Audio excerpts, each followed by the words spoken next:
Hello students, good evening. आज class 12th business study chapter 6 staffing, इसके important questions और MCQ देने जा रहा हूँ।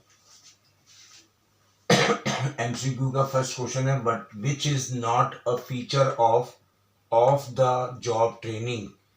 ऑफ द जॉब ट्रेनिंग नीचे लिखो में से कौन सा इसका फीचर नहीं है। नॉट तो फर्स्ट है, it is an ongoing and time consuming process. क्या ये ऑन गोइंग लगातार चलने वाला और टाइम कंज्यूमिंग प्रोसेस है। B, it is suitable for technical jobs के लिए ठीक है। C, it involves learning before earning. Earning से पहले इसमें इन्वॉल्व होना जरूरी है। या employees are trained away from the workplace. क्या इसमें एम्प्लॉयज को वर्क प्लेस से यानी जहां वो काम करते हैं उनसे दूर रखना होता है। तो इसका ऑफ द जॉब ट्रेनिंग का नीचे लिखो में जो फीचर नहीं है वो ऑप्शन बी है, it is suitable for technical job. क्योंकि टेक्निकल जॉब में ऑफ द जॉब ट्रेनिंग देनी पड़ती है, तो ये तो नहीं है feature. Question second, which is not an advantage of external source of recruitment. नीचे लिखो में से एक्सटर्नल सोर्स रिक्रूटमेंट का एक एडवांटेज नहीं है। न्यू ब्लड, लेस एक्सपेंसिव, मोर कंपटीशन या लेस पार्शियल। तो लेस एक्सपेंसिव इसमें यह कहा जा रहा है कि नीचे लिखो में से कौन सा एडवांटेज एक्सटर्नल सोर्स रिक्रूटमेंट का, जो बाहर से एक कंपनी रिक्रूट करती है, वो एडवांटेज नहीं है। तो वो लेस एक्सपेंसिव ये तो होता है, जबकि वो कह रहा है नहीं है, तो लेस एक्सपेंसिव इसका राइट आंसर होगा।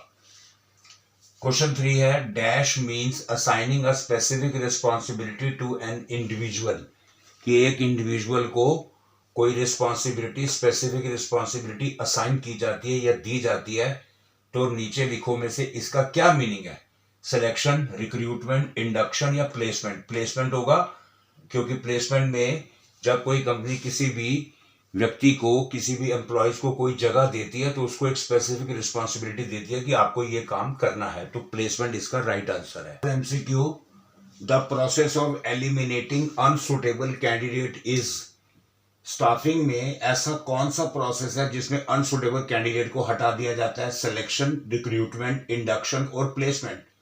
तो सिलेक्शन जो है वो एक नेगेटिव प्रोसेस होता है, इसमें अनसुटेबल कैंडिडेट को हटा दिया जाता है। रिक्रूटमेंट पॉजिटिव है, लेकिन सिलेक्शन जो है वो नेगेटिव प्रोसेस है। Question 5, face to face conversation between the applicant and employer is known as. Face to face, आमने सामने बात जो एप्लीकेंट और एम्प्लॉयर के बीच में होती है उसको हम इंटरव्यू कहते हैं। Interview, C option is right. Selection, orientation, interview और कैंपस रिक्रूटमेंट में इंटरव्यू इज करेक्ट आंसर है। क्वेश्चन 6 है MCQ, under which method of the training employees are shifted from one job position to another. नीचे लिखो में से training जब होती है तो एम्प्लॉयज को शिफ्ट कर दिया जाता है एक जॉब से दूसरी में, उसको क्या कहते हैं। Coaching, induction training, apprenticeship training या job rotation. Job rotation is correct answer है, क्योंकि इसमें जॉब की अदला बदली की जाती है और एक एम्प्लॉय को एक जॉब से हटाकर दूसरी जॉब में भेज दिया जाता है। तो जॉब रोटेशन करेक्ट आंसर है। 7 MCQ, training is a process by which. Training एक प्रोसेस है by which dash of employee is increase, जिसमें एम्प्लॉय की इंक्रीज होती है। Knowledge, aptitude, skills and abilities या ऑल ऑफ द अबव। तो all of the above correct answer है कि एम्प्लॉयज की ट्रेनिंग में नॉलेज भी बढ़ती है, स्किल्स और एबिलिटीज भी बढ़ती है और एप्टीट्यूड भी बढ़ता है। Question 8 MCQ, which of the following is a financial incentive. नीचे लिखो में से फाइनेंशियल इंसेंटिव कौन सा है। परक्यूसिटीज, स्टेटस, जॉब एनरिचमेंट या जॉब सिक्योरिटी। तो फाइनेंशियल है परक्यूसिटीज, इसको मतलब बेनिफिट्स कहते हैं। फर्म एक एम्प्लॉय को एक्स्ट्रा पर्क, प्रिविलेजेस और बेनिफिट्स देती है। Question 9, which of the following is not concern with staffing. नीचे लिखो में से कौन सा एक ऐसा कॉन्सेप्ट है जो स्टाफिंग से कंसर्न नहीं है। Option A recruitment, B interview, C selection, D delegation of authority. तो डेलीगेशन ऑफ अथॉरिटी स्टाफिंग के साथ कंसर्न नहीं है, क्योंकि ये ऑर्गेनाइजिंग का पार्ट है। इंटरव्यू, रिक्रूटमेंट और सिलेक्शन स्टाफिंग का पार्ट है, डेलीगेशन ऑफ अथॉरिटी स्टाफिंग का पार्ट नहीं है। Staffing function begins with, staffing function शुरू होता है किससे? सिलेक्शन से, ट्रेनिंग से, एस्टिमेटिंग मैन पावर रिक्वायरमेंट से या रिक्रूटमेंट से। तो स्टाफिंग फंक्शन शुरू होता है एस्टिमेटिंग मैन पावर रिक्वायरमेंट में से शुरू होता है कि एक कंपनी में कितने बंदे चाहिए, इस बात से शुरू होता है। क्वेश्चन 11 एमसीक्यू है, performance appraisal is concern with the, performance को ऊपर उठाना, ये चीज कंसर्न है नीचे लिखो में से किससे? सिलेक्शन से, रिक्रूटमेंट से, C evaluation of past and performance present performance से या प्लेसमेंट से।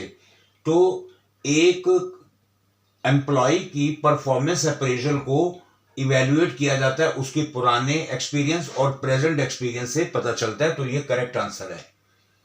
Question 12, which is not an advantage of internal source of recruitment, very important.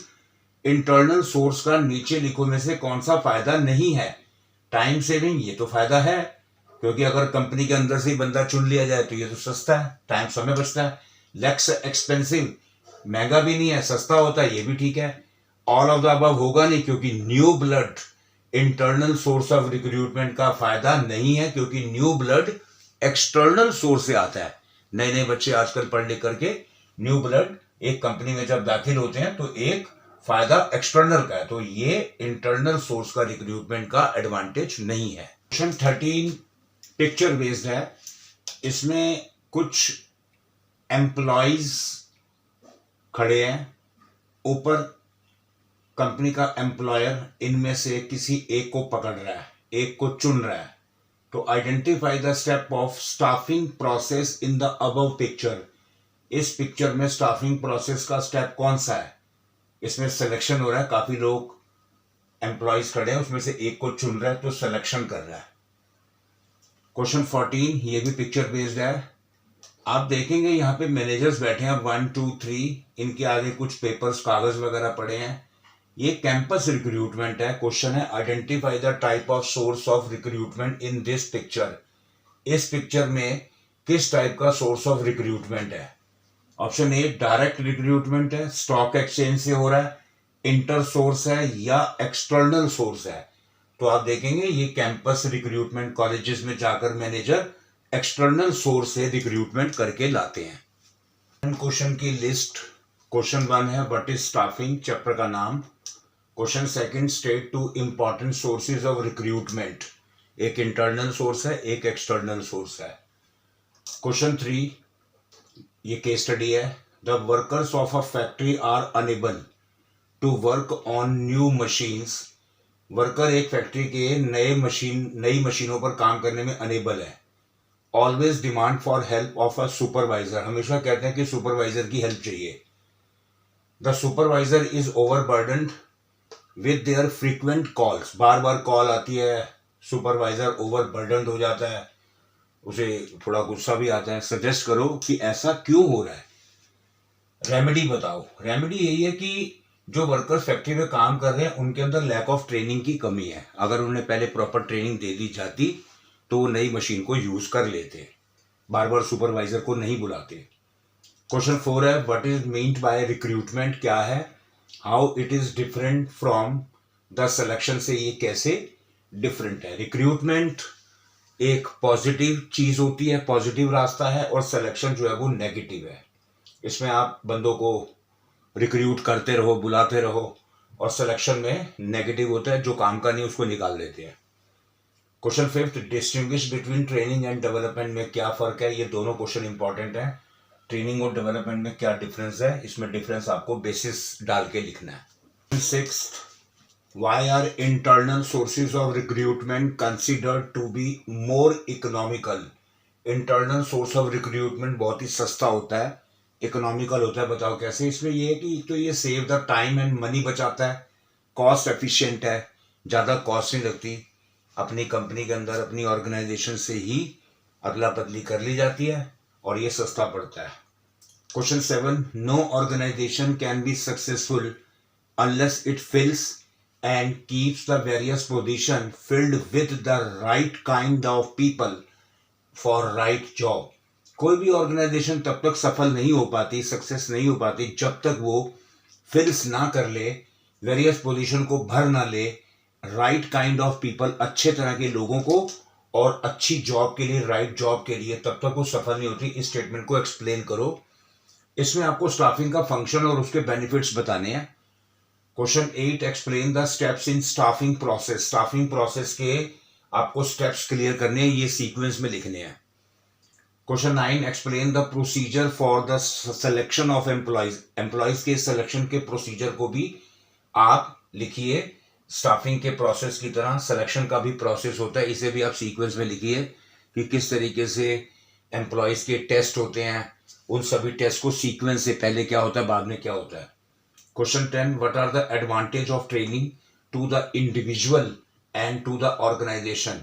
एक ऑर्गेनाइजेशन में जो ट्रेनिंग दी जाती है उसमें उस इंडिविजुअल को, उस एम्प्लॉय को क्या फायदा होता है और ऑर्गेनाइजेशन को क्या फायदा होता है, ये आपको दोनों एक्सप्लेन करने हैं। What do you mean by on the job training. Job पर करते करते ट्रेनिंग देना। Explain 3 method of on the job training के 3 मेथड बताओ। तो पहले आप ऑन द जॉब के बारे में बताकर 3 मेथड है, कोचिंग, इंटर्नशिप ट्रेनिंग और जॉब रोटेशन।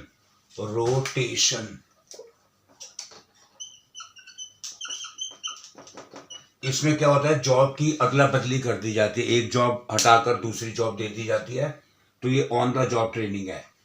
उसके बाद है question 12, state the benefits of employees training. Employee को अगर ट्रेनिंग दी जाए तो इससे फर्म को, एम्प्लॉय दोनों को क्या क्या फायदे होते हैं।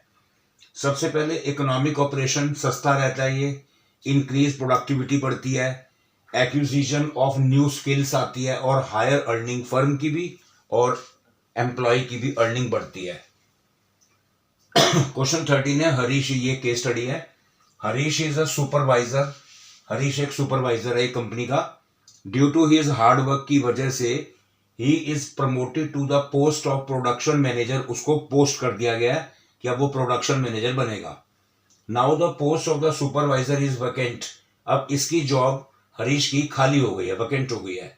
Name the source of recruitment. अब ऑर्गेनाइजेशन कौन सा रिक्रूटमेंट का सोर्स ऐसा यूज करेगी, the company will use to fill up the in this post को फिल करने के लिए। और इस पोस्ट के 3 एडवांटेज भी बताने हैं using this source of recruitment. अगर फर्म यूज करती है या कंपनी यूज करती है तो उसको क्या क्या फायदे होंगे। सबसे पहले फर्म एक्सटर्नल सोर्स को इस्तेमाल करेगी सुपरवाइजर की पोस्ट को, वैकेंट पोस्ट को फिल करने के लिए एक्सटर्नल सोर्स यूज करेगी। इसके एडवांटेज है कि फ्रेश टैलेंट आएगा, उसके बाद वाइडर चॉइस मिलेगी फर्म को और क्वालिफाइड पर्सोनल सामने उनके आ जाएगा और इस तरीके से जो वैकेंट जॉब है सुपरवाइजर की वो फिल हो जाएगी। तो बच्चों, ये आपके सामने क्लास 12th बिजनेस स्टडी का staffing chapter MCQ important question case study. ऐसे ही आप एनसीईआरटी की रीडिंग करते रहिए।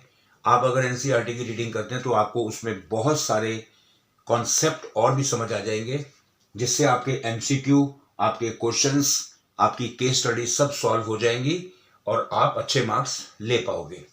आप हमारी बाकी शॉर्ट्स और वीडियो देखते रहिए। आप लाइक कीजिए, आपको वीडियो अच्छी लगे आप शेयर कीजिए और सब्सक्राइब कीजिए।